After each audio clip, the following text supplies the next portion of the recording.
I gotta ask this question right now. Is it just me, or has the streaming era of anime and manga brought forth just some of the most chaotic problems and definitely a lot of bad things for the industry and the fans? Don't get me wrong, we're in an era right now with anime and manga that is just like, yo, dog, I'm gonna keep it real with you. I never thought we would come this far. It's honestly like, to quote Biggie from Juicy, you never thought anime would take it this far. I just didn't. But then in come all the big corporations, and oh my god, everything is going crazy, and I'm just right now like, yo, things is bad. Things is bad. No, for real, people, it's like one thing after another, and this is just another case of demonstrating why the streaming era is going to be a turbulent one. It's not going to be smooth sailing because the fans continue to keep on getting that butt whipping when it comes to, oh snap, now this things is crazy in the world of anime and manga. Netflix is wilding out. So many crazy things is happening, and we're going to cover it all on today's episode of Fornevernews.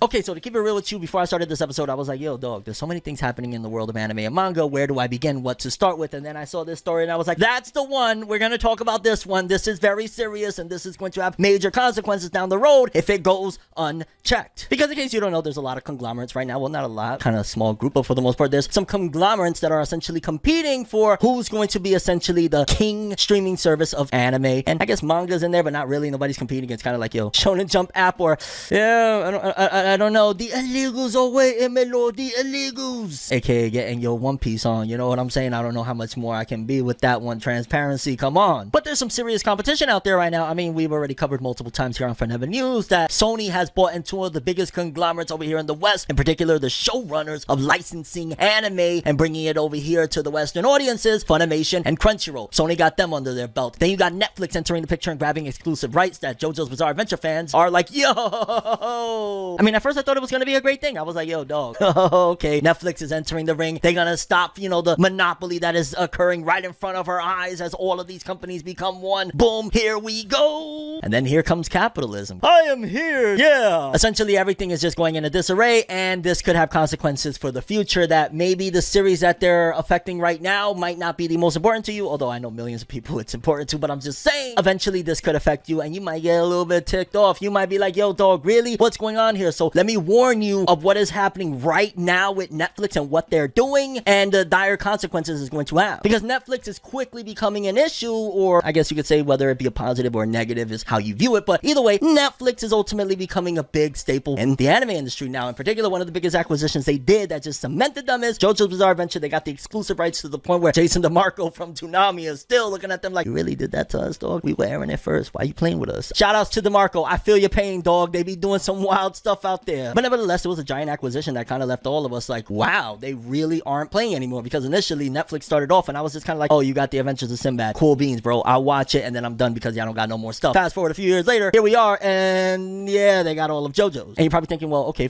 so what, they got JoJo's, they already put out like a big batch. And what I thought initially as well was, yo, dog, we get to marathon this all in one sitting, a nice giant amount of episodes. And then as the press releases kept going, it was like, oh, okay, we get to marathon a good chunk of episodes by the time, but at the very least every few months we're gonna have the episodes. It's gonna be great. Oh, the new announcement. What? Because essentially Netflix wants you to stay subscribed forever based on what they're trying to do. Because yeah, no, normally, and maybe you don't, that anime usually is released weekly. Episodes come out weekly. Netflix's model is very different. It's a stark contrast. Essentially, you get a ton of episodes at once. However, Netflix, they like to make money and they like to use what is brought forth to them. And they were like, yo, dog, instead of dropping like 38, 40 something episodes of part 6 at one go, or even dropping, for that matter, what I thought would have been okay-ish, 12 episodes every few months, like every 3 months or something like that. No, we're gonna give them 12 episodes a year. So, dog, you telling me we went from JoJo Fridays to 12 episodes a year? JoJo, what? Yes, people, because there was some positive news, and initially when I was writing my notes down for this episode, I was like, oh, great stuff, JoJo's is returning. They made the announcement finally. I was like, boom, okay, the unofficial Weekly Shonen Jump Twitter account said JoJo's Bizarre Adventure, the animation, will be holding its 10th anniversary with different projects and information on April 4th. I was like, let's go. It's JoJo time. We're getting more episodes. This is about to be bananas. Maybe part 9 is coming too. All sorts of stuff. And I was like, boom, because then they also put out JoJo's Bizarre Adventure Adventures Stone Ocean TV anime episodes 13 through 24. Key visual, essentially about, 12 episodes, and the visual looks freaking insane. Jolene and the entire crew, and I'm so freaking hyped. I ain't gonna lie, I love part 6. I don't understand the hate and the down talk about it simply because there's a female lead. Like, don't get me wrong, I get it. Things you may get annoyed about, the woke culture, you may get annoyed by right-wing extremists, whatever it may be, and please, for the love of God, if I offended anybody, that wasn't my intent. I'm just trying to show different levels of things that can, you know what I'm saying? Honestly, I don't even know what I'm saying right now. I just kind of lost my train of thought as I was trying to explain that, because I'm like, yo, politics getting me nervous. Let's get out of here. Let's go back. But anyway, it looks really, really awesome. This is a clean image. This might be my new wallpaper. But then, the devil's in the details, my lord. Devil's in the details, because the announcement right now is looking very, very sus. It says here, JoJo's Bizarre Adventure Stone Ocean anime returns to Netflix in fall 2022 worldwide. While fans of JoJo's Bizarre Adventure can't wait to jump back into a Florida prison, that's so wrong to say. Oh my God, Daryl Harding, I know who you are, dog. We hung out before. You know me, dog. Why? It's gonna be a few more months until the next part of Stone Ocean pops up, with a stage event for the series at Anime Japan 2022 confirming that the second part of Stone Ocean will be hitting the streamer worldwide in fall 2022. A new trailer and visual for the series was released to coincide with the news. Part 2 of JoJo's Bizarre Adventure Stone Ocean will contain episodes 13 through 24 and will launch at once in fall 2022 around the world on Netflix ahead of its broadcast on Japanese televisions, which is scheduled for some point in 2022. The series follows Jolene Kujo as she goes to prison for a crime she didn't commit, set 10 years after the events of JoJo's Bizarre Adventure Golden Wind. The first part streaming on Netflix. And you're probably like, okay, Fornev, yo, dog, you're getting more anime. What's your beef? What's the problem? The problem is, realistically, come on, dog. You could have given us at least, if you was gonna do the whole break thing, you know how they do on TV when, like with part 3, for example, and I can't remember if part 4 and part 5 did the same thing, but part 3, it was 2 parts. You had 25 episodes, take a break, 25 more next year, like that. Instead, they gave us 12, and it's like, yo, wait a basically year, because we got it in December, we're getting it in fall, so maybe a little less than a year, about 3 seasons over, but it's still ridiculous. At the very least, they should have gave us 24, boom, and then we wait for the rest, or something along the lines of that. It just feels like, are they gonna milk it out? Because then that means another year. Basically, they're trying to make it so that, in other words, because I feel like I'm beating around the bush, they're gonna make you subscribe all year long for more JoJo's. So essentially, you would have to be subscribed to Netflix for like 3 or 4 years for JoJo's. Obviously, now you can be one of those people that are crafty. You can be smart. You can be somebody that's in the know and thinking ahead of time, writing even reminders down. Cancel Netflix on X date. Plan it out. Basically say, yo, dog, if it drops on X date, I am going to watch it on X date, and by 3 days later, I will be done with it. And cancel Netflix is something that anybody would do. And I'm not saying to cancel Netflix on purpose because of anything other than, hey, if you're not going to watch anything else on there other than JoJo's, then that's probably what would be the best thing, right? I mean, for crying out loud, 50 Cent says it all the time. If you look at him on Twitter, he's like, my shows on Stars is done for right now. You know what to do. Essentially saying, cancel Stars until I'm back, baby. And that's pretty much what I guess you would ideally do. Because if not, thinking about the price of Netflix right now, imagine how much you would be paying for JoJo's Bizarre Adventure as you're waiting for each part if you stood subscribed to Netflix for the entire freaking year. And a lot of people will. A lot of people are going to be continuing on, not realizing that they're being charged or not really thinking too much about it. And next thing you know, you just paid X, Y, and Z for one show that you're going to watch on there. Because some people, they don't want to watch Netflix. They're like, I only go on there because that's the best way and easiest way to get JoJo's. I don't care about anything else on there. What about those people? So I'm just kind of looking at it a little bit like,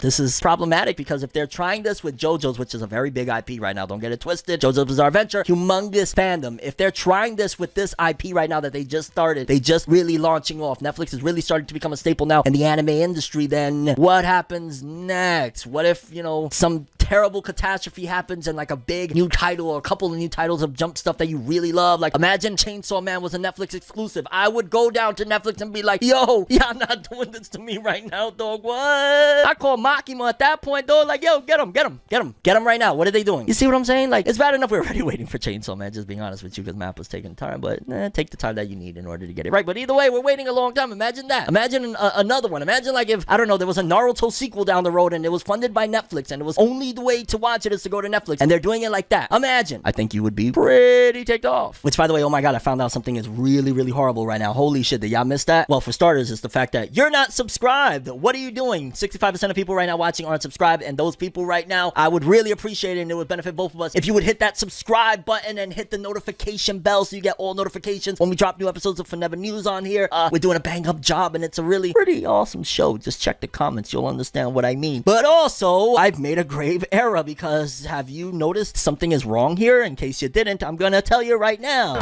Much better. There we go. Seriously though, folks, JoJo's Bizarre Adventure, in case you don't know, now you know that the next batch of episodes that we've all been waiting for won't be coming until fall 2022, and it just doesn't feel right. I ain't gonna lie. Especially, I know the fans that have been watching it, those JoJo's Bizarre Adventure Fridays, JoJo Fridays, like, yo, dog, from JoJo Friday to this, no go, no bueno, and it could happen to your favorite series if it keeps on going with this trend of Netflix being heavily involved in the anime industry. But then we also got the flip side of things where if Sony completes its monopoly, because Sony right now, of course, as you may know, again, like I said, is on that pace. They got Funimation, they got Crunchyroll, Aniplex is in there. It's a lot that they're gathering up, and Sentai Filmworks just sold to AMC. The anime industry right now is so wacky. I couldn't have called that it would be like this quite a few years ago, especially considering it wasn't big money to be, you know, an anime and manga running business, and now it kind of is. So shout outs to all of that. And no, why I said shout outs? What? But you know, it can't run like this forever. Eventually all things must come to an end. Good things, bad things, nothing is forever, hence ForneverWorld, because eventually one of these conglomerates are gonna fall. It's a matter of a time, it's a matter of when. It could be 10 years from now, 20 years from now. Eventually something will happen and change, and one of them will be essentially ended out of existence, canceled, stopped, kind of like what just happened right here with Shonen Jump, and a series that I'm just kind of like, yo dog, Shonen Jump, really this is what we're doing here right now? It's just non-stop. Because after I heard this news, I was just there like, yo dog, really? I ain't gonna lie, and I know I'm repeating myself, really? In case you ain't been following, it's been already established that My Hero Academia is ending, right? Like, we already knew that. That's not what this one in particular is about. In terms of, we know that Horikoshi is wrapping it up. He said in one of his latest author comments, or I believe it was actually at the end of Jump Festa 2021, he was like, yo dog, this manga is about to end. Now, why did I make him sound all nasally like that? He was like, yo dog, I'm gonna finish this, okay? Like, a year from now, we might be done. If not, I'm gonna be saying the same thing, that we might be done. And again, it sounded to me like a contractual thing. I don't know. That's just my hypothesis, my theory, my thoughts, my Fornever sauce. Yo dog, once we get up there and we're like really successful, we're gonna do a Fornever sauce, and I'm gonna invite like some of my favorite viewers that comment all the time. I'm gonna be like, yo dog, come try these sauces, and I'm gonna pay whoever gets the best sauce that gets us in stores, and we got that Fornever sauce. So look out for that. Keep watching me. I got opportunity for anybody that got love for your boy. But apparently there's not more opportunity for this series, because according to this, the unofficial Weekly Shonen Jump account on Twitter said that another part of My Hero is coming to an end. And you're probably thinking like, yo Fornev, what else? What else could Horikoshi knock out of our existence? We already know My Hero's ending. The latest arc seems like it's being rushed to high hell of what's going on right now. What could Horikoshi, what could Kohei possibly do? Well, I guess this is just something that is a byproduct of the main series ending, because according to the unofficial Weekly Shonen Jump Twitter account, they said Vigilante, My Hero Academia Illegal spin-off by Hideyuki Furuhashi and Bettencourt is reaching its climax. A special 2-page feature has also been published in Weekly Shonen Jump issue number 117. Essentially, the My Hero Academia spin-off that's been going on for a long time, that a lot of people actually say is better than the main series, which is kind of crazy to hear. Like, yo, the spin-off is what? Yeah, people, I kind of hear that. I hear that around the way, that it's actually like low-key feeling better. But here's something else, right? Because I've been hearing rumors, whispers, a little bit of a murmurings around the way that My Hero Academia Vigilantes might actually potentially, and you ain't hear this from me, and it's just a rumor, so don't say this, but I kind of heard that My Hero Academia Vigilantes has an anime on the way. I heard that. I don't know if it's true or not. I kind of heard that. So if My Hero Academia is ending, and then we got Vigilantes potentially coming with an anime as well, and there's still like another season or two of My Hero in order to wrap it all up, then it looks like the future of the series might actually be Vigilantes, because remember, there's a lot of chapters of Vigilante, and that also means that there's more than likely going to be an ongoing, potentially, manga for one of these, because if My Hero Academia ends by the end of this year, and now Vigilantes is reaching its climax, probably both of them ideally would end around the same time, unless there's going to be something else that's going to be used to promote one of the other, because they ideally usually always like to do that, and especially if they're going in this era of what Demon Slayer did and worked very well, of, hey, let's end the source material, the manga, and keep the anime going, and then boom, we'll do it that way, because in the past, it was the exact opposite, and I always say that, and I'm always like, we're in strange times, like, up is down, down is up, where I'm looking at it like, yo, dog, what?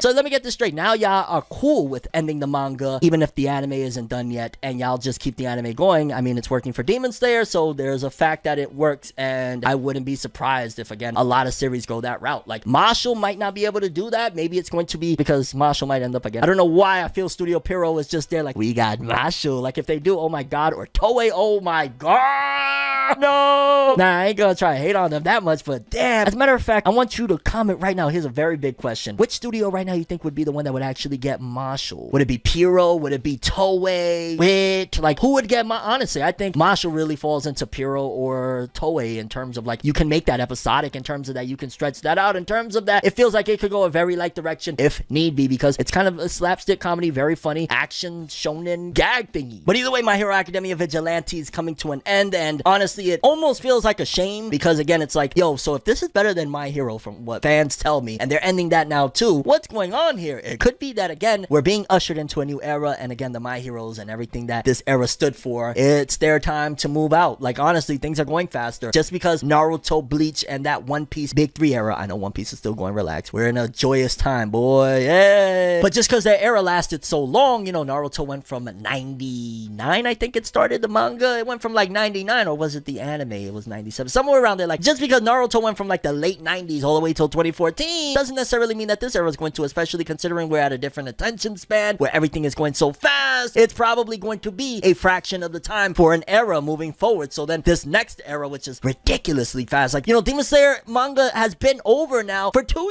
years. That's kind of crazy to think about it, and it's still going. And it's like, what? I guess it's all going to just depend on sales, right? And what's the more monetarily feasible, because if My Hero Academia Vigilante would have been selling like astronomical, they might have actually let it last a little bit longer. But no, again, that would be flawed with, you know, the whole Demon Slayer situation, because sales are important, just like the top 50 best-selling manga of the week segment that we're talking about right here. It's kind of crazy because volumes is jumping off left and right. And number 50, we got Kawaii Nante Kitena, volume 4, 13,416. It looks like some sort of shoujo-esque series. Then we're going to jump all the way up from 50 to 45. We got Blue Box, volume 4, 14,408. And this is the biggest achievement right here, right? We're looking at a 17-day total, 100,503. If you hit 6 figures as a manga early on like this, 17 days, a little over 2 weeks, yeah, Blue Box is next up in terms of being that romance / sports series. Blue Box, I want to get into it, man. I used to be into the romance series that they had in Jump for a while, you know, the Nisekoi. Moving forward to number 42 though, Dandadan volume 4, within 17 days, 112,593, bringing in 14,765 this week. And yeah, again, in 17 days, over 100k. That is fantastic in 4 volumes. It's pretty much just slightly over Blue Box, and doesn't have the big promotion that Blue Box does, because Dandadan is in Jump Plus and Blue Box is in the serialized weekly Shonen Jump magazine. So big difference, and shout outs to Dandadan. Obviously, there's also the factor that we do got to play into account that Dandadan is more of a broader audience. It's an action crazy series, and Blue Box is romance, so it cuts it off. Okay. That doesn't change the fact that My Hero Academia volume 33 came in at 39 with 14,915, bringing its total to 726,285 copies sold. That's since February 4th. So in almost 2 months, 726,000. That's definitely a little bit of a slow up, maybe, I don't know, or maybe on par. Kind of feels in the middle, either it's on par, maybe a little bit slower than normal. Either way, I don't know, maybe I'm thinking of other volumes, because yeah, is My Hero Academia really like a 1 million volume selling type of series off the rip? Yeah, I don't think it's been. It's still great sales for the most part. My Hero Academia doing that. I remember back in the days when like the other generation was slowing down. I remember like Fairy Tail, Naruto, and Bleach would be like around that ballpark of doing like 300,000 first week or 200,000, like it would be around there. So that's pretty much where My Hero Academia's hype is right now, kind of like where Fairy Tail and them were back then. And I know you probably hate on Fairy Tail, but I'm talking about strictly numbers, not about quality. Numbers, because Fairy Tail was popular. It was so popular to the point that number 37 is Fairy Tail 100 Years Quest volume 11, the spin-off series, with 15,668 this week, with 46,342 sales total in 12 days. That is freaking awesome. So it did 15 in a week and 46 in a total. That's great. Again, it's a spin-off series that Hiro is only writing and somebody else is drawing. Shout outs to them. Then we got at number 35, Kingdom volume 64, collecting another 17,551 sales, bringing its total to 595, almost 600,000. It's Kingdom. It's one of the best-selling manga without a real heavy push of all time. Think about it. Like, it never got that heavy push. Even the anime, it's still to this day, I never hear about, put on that Kingdom anime, dog. Put that... No, I don't hear that. I'm sorry. I don't. I hear about put that Kingdom manga up, read it. I don't hear about the anime. Never. No, unless it's the company that licensed it, that they're like, yo, we paid all this money for this shit. We got to push it somehow. Do something. Next thing you know, there's going to be like some sort of big, massive scandal that they use as a front in order to get like some publicity onto it. Like, yo, dog, the director of the Kingdom anime did something crazy. He got naked and ran into a woman's bathhouse. Actually, I take that back. In Japan, that would be frowned upon. Over here, we would probably be like, yo, that's crazy. Oh my God, I gotta watch Kingdom. Let me not get political or talk about geographical. Just nothing of that sort. Although I guess I do want to get a little geographical, because Jujutsu Kaisen volume 18, way past the Shibuya incident, haha, I connected that there, came in at number 34 with 17,716 sales, sales, 1.892 million total. And again, at 34, and this came out, wow, this came out a while ago. This came out, what, December 25th? That's freaking nuts. This came out at Christmas, and it's still freaking selling. Almost 2 million. 100% will hit 2 million within maybe another couple months at least. Partial Volume 10 at number 33, 17,890. Again, over 100,000, 17 days sale. It's looking like, okay, to be in the ballpark of what Shonen Jump wants and whatnot, you probably got to sell about 100K within 3 weeks time, more or less. That's what it's looking like to me. In about 3 weeks time, to be a big dog right now, we're going to classify it. This is going to be our metric from now on moving forward. If you can sell 100,000 copies within about 3 weeks, I'm going to give 21 days. If you go over that, I'm sorry. No, in 21 days, you got to sell 100K in order for you to be considered a big dog. We're going to do it like the music industry, baby. But we're going to give you 3 weeks. 3 weeks. You're up and coming. You're ready to blow. Because then going to places 30 through 21, we got Mao Volume 12 at number 27, the newest series from the author of Inuyasha, Rumiko Takahashi. And in 4 days, 21,994. So 22,000 in 4 days. That's about like a little over, that's what, 60% of a week. That's not too bad. I guess in a full week, it may have done, what, about 40 to 45, I'm going to guess. That's pretty cool. But you could definitely see that Rumiko Takahashi, since Inuyasha, has not been able to get another banger at that level. Like, Rumiko Takahashi has had 2 or 3 different series now at this particular point. It was Rine, Mao, and I'm not sure if there was something in between. And then, of course, Rumiko Takahashi is doing the character designs for the Yashahime anime. But Mao is their latest work, and Rumiko Takahashi is not really jumping off the pavement with this one, at least this far in.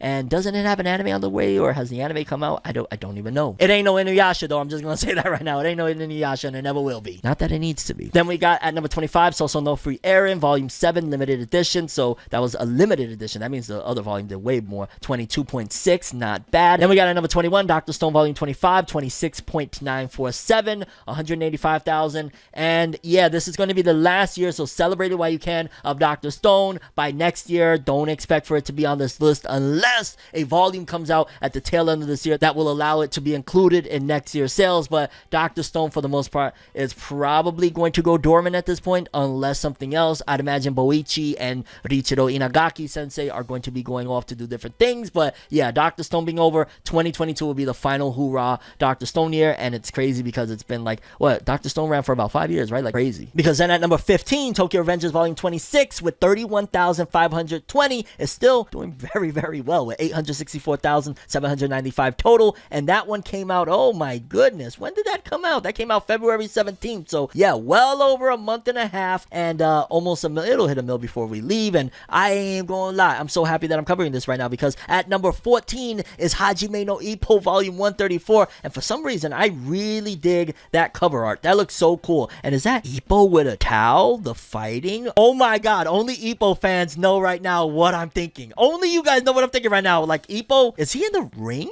Like, I'm not caught up, so I don't know. But either way, this cover is crazy. 4 days, almost 40,000. Well deserved. It would have probably done 50 something, maybe 60 in a full week. But holy cow, baby, that cover. I've never read the Ippo manga past maybe like 5 to 10 chapters after where the anime left off, just because I was very, very interested. But I'd never read the Ippo manga. Oh my god, do I want to read it? And whoa, there's another volume of Four Knights of the Apocalypse already at number 13, Volume 6, with 42,000 4-day sales. Holy cow, didn't they just put out a volume recently? We were just talking about it. Volume 6, holy cow, 42,000. Still doing pretty good. I'm not gonna lie. 42,000 is not bad at all, especially, again, it's a spinoff. I gotta keep on saying it. Like, when you look at it, it's doing better than the Fairy Tail spinoff. Now, granted, obviously, Hiro Mashima's working on a whole other series, so even his own fan base themselves gotta be split. There's like, yo, am I a Fairy Tail 100 Years Quest fan? Am I Eden Zero fan? And then there's people like me. I'm kind of in the middle. I kind of rock with both. I'm not caught up with either of them, but I like both of them. I've read a good chunk of both of them. They both awesome. But I probably would honestly say where it stands right now, I might more so be leaning towards Eden Zero, just because I like the more refreshing idea of, hey, it's new. It's not Fairy Tail continuing, and Fairy Tail had a lot of problems, but I remember what I read of 100 Years Quest, and I'm going to tell you right now, I've said it and I'll say it again and again and again and again. It was actually really good and way better than Fairy Tail ever was. So there's that. Like the top 10, and oh my god, for starters, again, Takopi's Original Sin. Why does that look like Aladdin from Magi crying? With 56,000 sales, 132,000 total in 17 days. Not bad at all, but oh my god, easily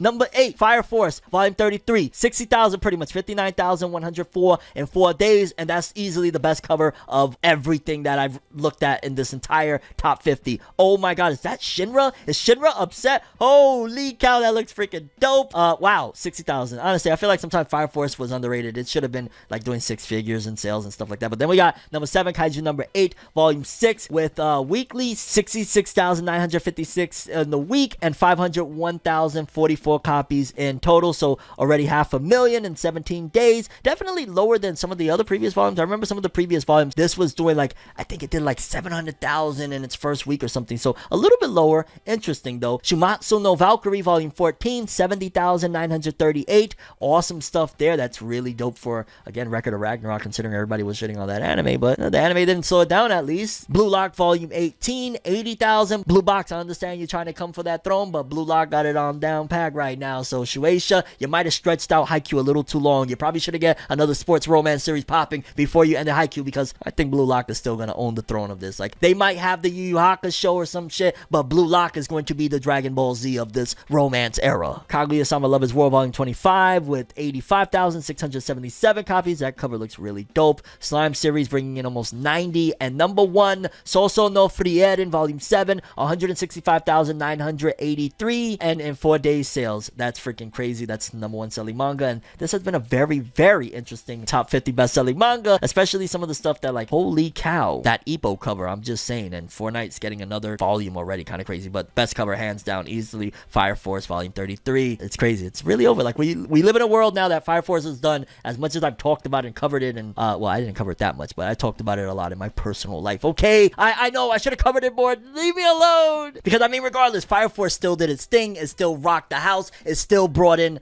pretty freaking awesome sales, but still gotta throw out, regardless, a shout out to Fire Force, because it did great, man. It did great in sales. It was a top 50 seller constantly, similar to another series like Jujutsu Kaisen. I just found out and I was like, holy cow. And this is probably why they decided, you know, the big wigs down at Shueisha and Shonen Jump and just in general everybody involved, they were probably like, yo dog, this new generation kind of busting already, you know what I'm saying? The new generation busting. They kind of doing very, very well, very, very quickly, and they're ending things, and we're having to spend less on budget and everything. Like, let's just move on. And that's probably, again, why we're getting stuff like My Hero Academia moving. Maybe Horikoshi isn't a priority over there in Shueisha anymore, like he once was. Maybe this generation, they're not getting treated like they used to be, because you got the big dogs like Demon Slayer, Jujutsu Kaisen, and all these other ones that they're coming in and they're selling hundreds of thousands of volumes immediately. They're not doing the artist development part where it's like, hey, they gotta grow first. They're gonna do 20,000 first, and then 40,000, and then 60,000. Like, no, they're jumping straight away and doing what the fuck, and doing hundreds of thousands of copies. And right now, it just dropped a bombshell about Jujutsu Kaisen sales that I was like, oh, we already left stuff like My Hero Black Clover and everything else, Dr. Stone, you name it,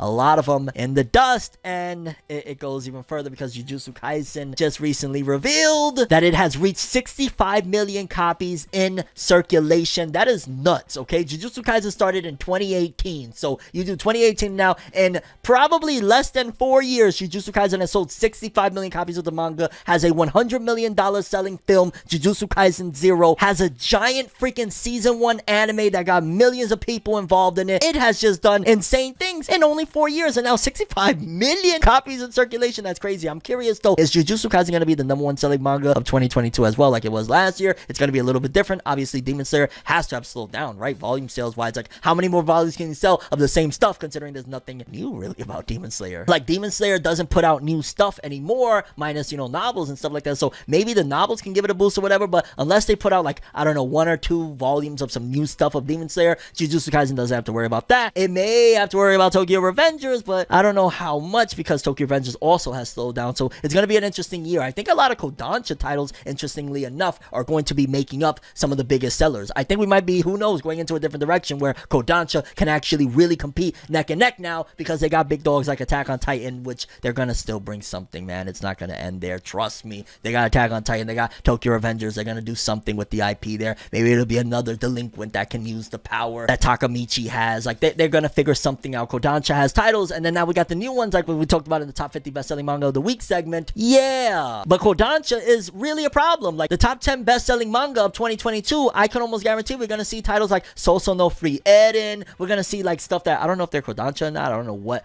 publishing company they are, but the Slime series, manga adaptation. Like, there's going to be a lot of variety in the next one. Don't get me wrong, I still think that the top 5 are probably going to be somewhat similar in nature. Like, One Piece might be definitely in the top 10, I'd imagine. But, you know, we're going to see probably Jujutsu Kaisen either 1 or 2 or 3. We're going to see Tokyo Revengers somewhere in the top 5, probably 1, 2, or 3. Demon Slayer probably will be the top 10, maybe even 5, depending on what they count and if anything is released this year. So I'm looking forward to the top selling manga, especially when you got Jujutsu Kaisen at 65 million, means it sold even more millions this year. It's going to be a crazy year with 2022 in sales, and Jujutsu Kaisen 65 million sales. 4 years, dog. He came, he saw, and Gege Akutami done conquered it all. We're in a new era where the new guns are blowing up faster than any of the previous generation. They're blowing up to heights that have never been seen before in terms of like, yo, you did it fast, because some of the predecessors like One Piece, for example, while successful and still to this day doing crazy things that has never been done before, it took a while for a series like One Piece to get big, and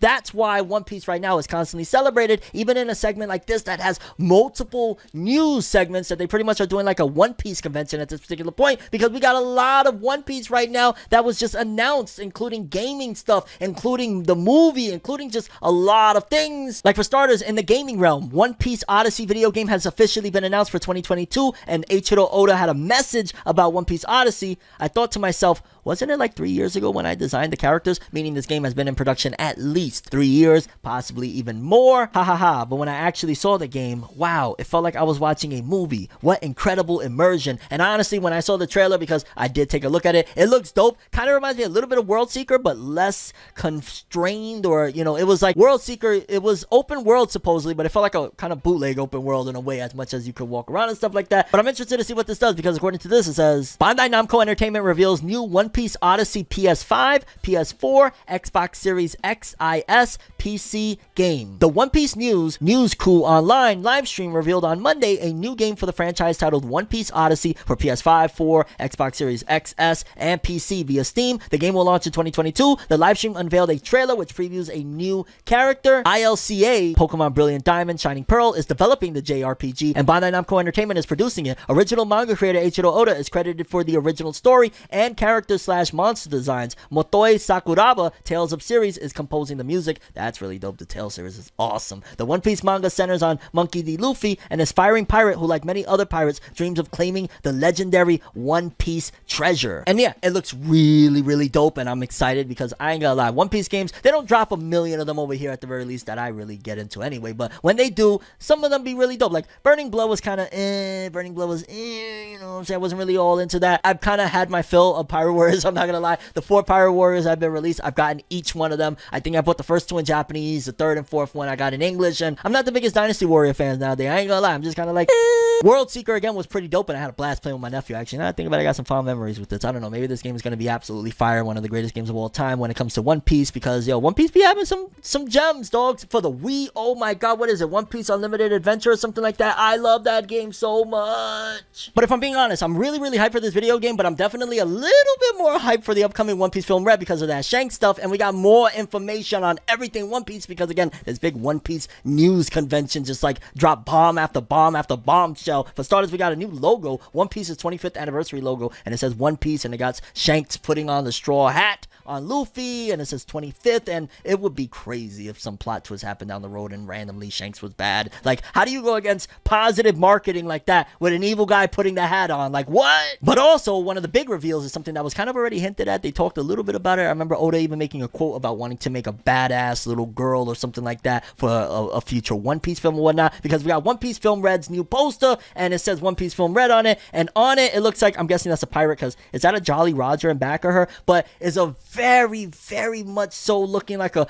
modernized, westernized, or even, no, actually, I take that back, because Japan be having some crazy style now, but it looks like Oda was trying to be trendy with this design, because I could see like the younger generation, newer generation really rocking with this, like the colorfulness, the sleeves having like the rainbow looking thing. Like, Oda really did his homework, and this was a scientific and calculated move to see if he can attract attract probably a new audience to his One Piece, because think about it like this, right? One Piece Film Red blows up and goes mainstream outside of just the One Piece fandom that we love One Piece, like regular Ma, Pa, Joe, Greg, you know what I'm saying? Those people, like, if they went and watched that film and supported it, and it did so well and brought in a new audience, then he could continue writing his manga probably the way he wants to and continue on. But business will come. At the end of the day, Shueisha, like, don't get it twisted. They're a business. They don't care about Eiichiro Oda, the man. They care about what Oda can produce. If Oda can produce the results that they're looking for, his manga gets cut short, his vision, dream, and all of our hopes get cut short. So probably he's being a little strategic, and maybe I'm off. Maybe he didn't even design this. Maybe I look like an absolute fool right now, but that's what my speculation off the rip was when I first saw this design. Is like, it's very trendy right now. I like it. I think it's cool. I think, like, as soon as I sent this to my niece, for example, she was like, yo, that actually looks really dope. Actually, I'm gonna ask my niece to draw that or draw something. Like, she's a really great artist. In fact, look at this drawing she did that I just took a picture from her sketchbook. I was like, oh my god, I gotta show this. Like, this is a One Piece drawing of Luffy and Hancock. Like, that's good for a 15-year-old. You know what I'm saying? Like, yo, I'm gonna tell her to draw this, and that might be the thumbnail for this video or a future video. Or I don't know. Yo, you thumbnail artists are in trouble, because according to this, and it also kind of goes into other pieces of news, One Piece delivers a treasure trove of news on Netflix series Film Red new RPG game. It said One Piece Film Red, the first character poster was released featuring the mysterious character that was revealed in the original teaser trailer. While nothing more was announced about the character, the Japanese text on the poster reads, "Hey Luffy, stop being a pirate." Next up was the logo for the 25th anniversary. Okay, that automatically makes me think, now if there's a connection to Shanks, right? One Piece Film Red and it's Shanks, then I kind of feel like here's what's going to happen. This is my theory of the plot. Tell me if you think I'm off on this. This little girl, whoever it may be, whether it be that she's Shanks' daughter, a fangirl of Shanks, I almost said fanboy, fangirl of Shanks, fan whatever. However this character feels, they're a fan nevertheless of Shanks, right? And they hear, oh god, like, you know, the 25th anniversary logo, how there's this connection of Shanks and Luffy. Maybe one day she wanted to be his apprentice or something. He's like, sorry, I already got one. And she found out it was Monkey D. Luffy, and she's like, yo dog, you're interfering. That's my father, that's my uncle, that's whatever. I look up to him. I'm supposed to be the next up from him. I'm supposed to be, you know what I'm saying, his apprentice, his student. He's my sensei. How dare you? And maybe that's why she's saying that. Stop being a pirate. You gotta stop being a pirate. I'm supposed to be the pirate queen. It's my dad, or something like that with Shanks. Like, if that is indeed maybe his daughter, niece, something along the lines of that, that would be kind of interesting. And honestly, I could see it working depending on how it goes, because again, it would almost be like Luffy versus Shanks in a weird way if that was Shanks' daughter, because it's like, yo dog, that's Shanks' daughter and you're fighting. And again, it would be like a brother-sister bond type of thing. I don't know. There's so many different theories that I could roll with that I'm like, oh god, how is this going to go? But I definitely think that it's going to work out for the most part, especially they've said numerous times at this particular point that this is the most involved Oda's ever been with a One Piece film, period. Like, he is really involved, so I have good faith that this is going to turn out right. I'm not so sure about this one though, because Netflix right now. We started this episode off talking about Netflix, and here we are yet again, because they revealed more of the casting from the upcoming One Piece Netflix series, and this time it was Shanks. And I'm not gonna lie, the casting ain't that bad, but I'm gonna just keep it real with you. I don't know what it is, but I've lost complete hopes for live actions actually being what we want or deserve or don't deserve. I don't even know anymore how to feel about it, because like I said, I was actually okay with the Cowboy Bebop Netflix live action, and everybody hated it and it got canceled, and that was the end of it. So I'm like, yo, if that couldn't have succeeded, I am going to be deathly shocked if this succeeds. In fact, I'm gonna tell you this right now, the only way this One Piece Netflix live action succeeds is as follows. I truly believe that it has to tap into the next generation of kids. It has to do two major things. It has to make us not hate it. It has to make us at the very least just be like, it exists, it is what it is, watch it if you want, don't watch it. Netflix will exclusively stream the live action series. The first season will have 10 episodes, and Oda will serve as an executive producer. Tomorrow Studios, a partnership between producer Marty Adelstein, Prison Break, and Teen Wolf, and ITV Studios is producing the live action series. Matt Owens, who did Luke Cage, Agents of S.H.I.E.L.D., is the show's writer. Shout outs to my guy Matt Owens. What it do? We gonna have my dude Matt up here at some given point. Trust me, my dude Matt, he's gonna come up here. We're gonna interview him. Let me know any questions. If we do get my boy Matt up here to ask some questions, what do you want to know about this production? Give me the goods. Be respectful though, because Matt is actually really awesome, and he really wants this thing to succeed, and he really loves One Piece. Steven Maeda and Becky Clements are executive producers, and I ain't gonna lie, I'm just kind of bugged out by all of this freaking One Piece news, the video game, the live action Netflix, the anime. It's a little bit of a wait that we got for the upcoming One Piece film, because I believe it's August if I'm not mistaken, but that's not too bad. We just gotta wait till summer, kind of like how we gotta wait for Dr. Stone's next anime installment with the special that's coming in summer, because according to the unofficial Weekly Shonen Jump account, they said Dr. Stone Ryusu TV anime special will be broadcasting July 2020 2022. Ryusui Nanami's character design for the anime revealed. So this is an important character for the upcoming special, which I believe they're important overall. And yeah, they're just kind of cementing that the Dr. Stone Ryusui TV anime is coming, which it's kind of crazy because it's like, we're in such a different era. Like, they even ended Dr. Stone way before the manga ended, and they're continuing on with the anime. This was not done before. They flipped everything opposite. It's like, less is more. But it also is kind of bittersweet. It's like, yo, we got more Dr. Stone anime to look forward to, but if you've read the manga, which I haven't read the manga, but still, it kind of even is in my mind, not even as a manga reader, that, oh, but it's over. Eventually, there is going to be an ending, and it's already cemented in stone. Ha ha ha! A doctor of stone. Ha ha ha! I've got them jokes that are just absolutely horrid, lad. But not as much of a joke as what they're doing with our feelings when it comes to this new serialization that I'm like, yo, dog, I thought they were about to cancel it because it's doing bad, but I don't know what they're doing, because basically it was announced in Weekly Shonen Jump magazine that Ayashimon Volume 1 has been reprinted. Now, in case you don't know about Ayashimon, it's the new series by Yuji Kaku, the author of Hell's Paradise, that has an anime coming from Studio Mappa right now. Like, dude, he got a really banging new series in Weekly Shonen Jump. However, it's been for a constant amount of times at the back of the magazine, at the bottom of the TOC. A lot of people have been like, yo, dog, they probably gonna cancel it. That and Dororan. But then there's times where it's also a little bit up. Like one of the last issues of Jump, I was like, oh, okay, it wasn't doing that bad for that issue, and Dororan was at the bottom. So I'm like, what's happening here? And then we get this announcement that despite the fact that the sales for Ayashimon aren't stellar per se, I think in a month or 3 weeks it had about 18,000. So that's not horrible. That's alright. And it might have actually even been 2 or 3 weeks, I forget. Either way, it wasn't the worst thing in the world, but it's still like, yo, dog, considering it's not doing amazing in the TLC, Japanese readers don't seem to be gravitating towards it. I'm like, Ayashimon Volume 1 has been reprinted based on this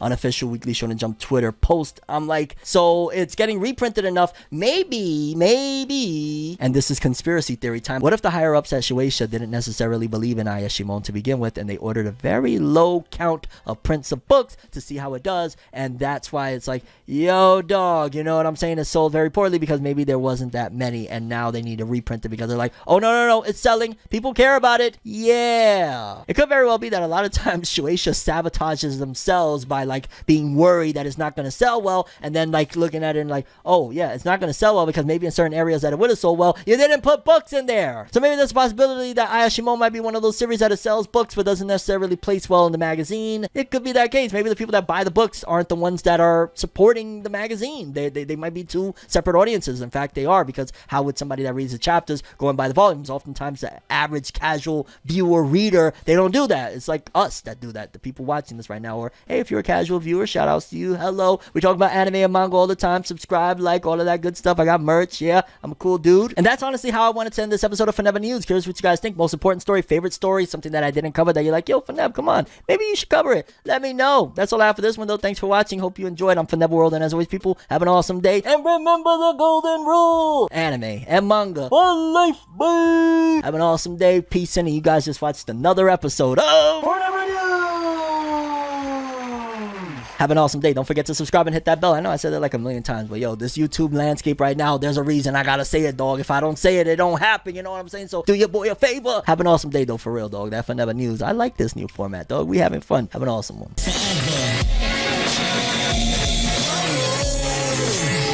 You are